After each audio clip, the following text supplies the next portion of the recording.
స్నేహితుడు.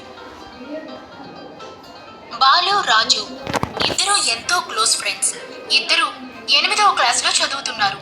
కలిసే స్కూల్కి వెళ్ళేవారు. ఒకరికొకరు సహాయం చేసుకునేవారు. స్కూల్లో లంచ్ టైంలో కూడా తెచ్చుకున్నది ఇద్దరు కలిసి పంచుకుని తినేవారు.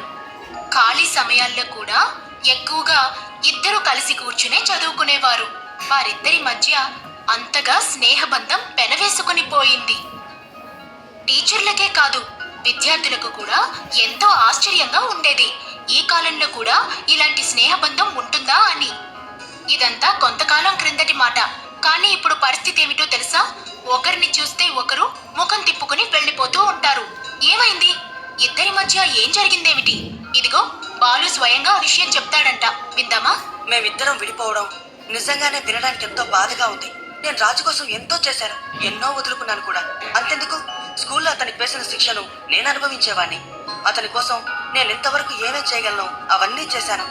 ఒకరోజు పరీక్ష రాస్తున్నాం. అప్పుడు అతను కాపీ చేయడానికి నేను రాసిన పేపర్ అడిగాడు. కాపీ చేయడం పెద్ద నేరం, నేను ఇవ్వను అని చెప్పాను. అప్పటి నుంచి అతను చాలా అప్సెట్ అయ్యాడు. 2వ రోజు మ్యాథ్స్ ఎగ్జామ్. అతను నా పేపర్ తీసుకొని పిచ్చి గీతలు గీసి అవతలకు విసిరివేశాడు. అలా చేసినందుకు అతని మీద నాకు చాలా కోపం వచ్చింది. మాట్లాడటం మానివేశాను. ఒరే బాలు, నువ్వు ఎలాంటి ఫ్రెండ్ ఎవరా? ఎగ్జామ్ లో కాపీ చేయడానికి పేపర్ ఇవ్వమంటే ఇవ్వలేదు. అది చిన్న హెల్పే కదా, ఇస్తే నీ సమయం పోతుందని. ఇలాంటి చిన్న హెల్ప్ నీకు ఇప్పుడే కాదు, ఎప్పటికీ చెయ్యనురా. నీకే కాదు, ఇలాంటి హెల్ప్ నేను ఎవరికీ చెయ్యను. ఈ రోజు నుంచి నేను నీతో మాట్లాడను. ఇన్ని రోజులు నాకు ఫ్రెండ్గా ఉన్నందుకు థ్యాంక్స్. చెడు స్నేహితులతో ఉండడం కంటే అసలు స్నేహితులే లేకుండా ఉండడం మంచిది కదా.